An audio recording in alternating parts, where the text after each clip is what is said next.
ফেরাউনের যখন হেদায়েত হলো না, বুঝে আসলো না, আল্লাহ তো তার হেদায়েত লিখে রাখে নাই, কিন্তু তার একটু বুঝে আসা উচিত ছিল যে যাহা কিছু ঘটছে 9টি নিদর্শন একের পর এক আল্লাহ তাআলা দিয়েছেন যে কমপক্ষে তারা জুলুম থেকে বেঁচে যাক, জুলুম থেকে নিজকে আপনার বন্ধুগণ রক্ষা করুক, জুলুম থেকে বিরত রাখুক। কিন্তু ফিরআউন তার ক্ষমতা, তার শক্তি, তার দাপটে, তার অহংকার, আত্মবিশ্বাস সব কিছু তাকে এত উপর পর্যায়ে নিয়ে গেছে যে কোনো ধরনের নিদর্শন তাকে আপনার গ্রাস করতে পারে না, অ্যাটাক করতে পারে। ও নিজের গতিতেই চলছে। শেষমেশ বলি ফেল আনা রব্বুকুমুল আ'লা।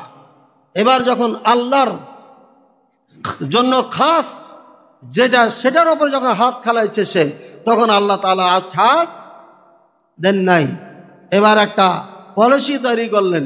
মূসা আলাইহিস সালাম দুর্বল, মেরে ফেলবে, বনি ইসরাইলকে রাখবে না। গোয়েন্দা ডিপার্টমেন্ট জানিয়ে দিয়েছে বনি ইসরাইলরা পরিকল্পনা করছে পালিয়ে যাবে। গোয়েন্দা ডিপার্টমেন্টের খবর পৌঁছতে পৌঁছতে আর ফেরাউনের সৈন্য সামন্ত তৈরি হতে হতে এরা অনেক দূর চলে গেছে। বেশি দূর যায় নাই, ধরা ধরা অবস্থা। ঠিক এরাও ছুটছে যে না, পেয়ে যাবো আমরা যেহেতু ঘোড়াতে আছি।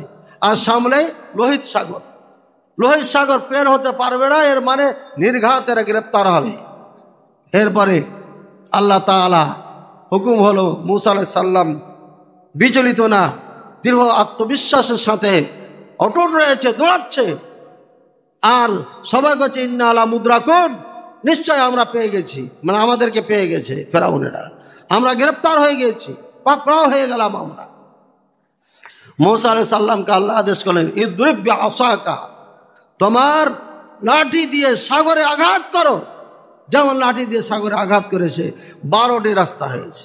একটা রাস্তা হলেই বনি ইসরাইল চলে যেতে পারত, কিন্তু রাস্তা হলো কয়টা? 12টি, যাতে ফেরাউনের সৈনিকেরা ওখানে ঢুকতে পারে।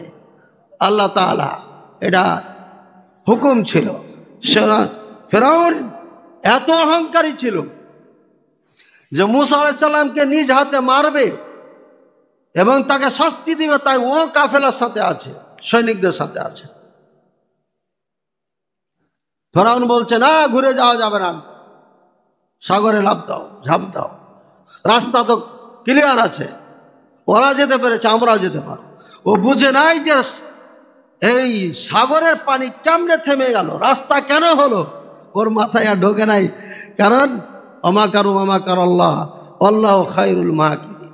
দুশ্মন যত চক্রান্ত করুক না কেন, আল্লাহ তাআলার চক্রান্তের উপরে কোনো চক্রান্ত টিকে না। আল্লাহ তাআলা হুকুমে তারা ঢুকে পড়েছে। আর ঠিক যখন মাঝখানে যাই, তখন আল্লাহ আদেশ করলো পানিকে, যেমনে ছিল তেমনে হয়ে যাও।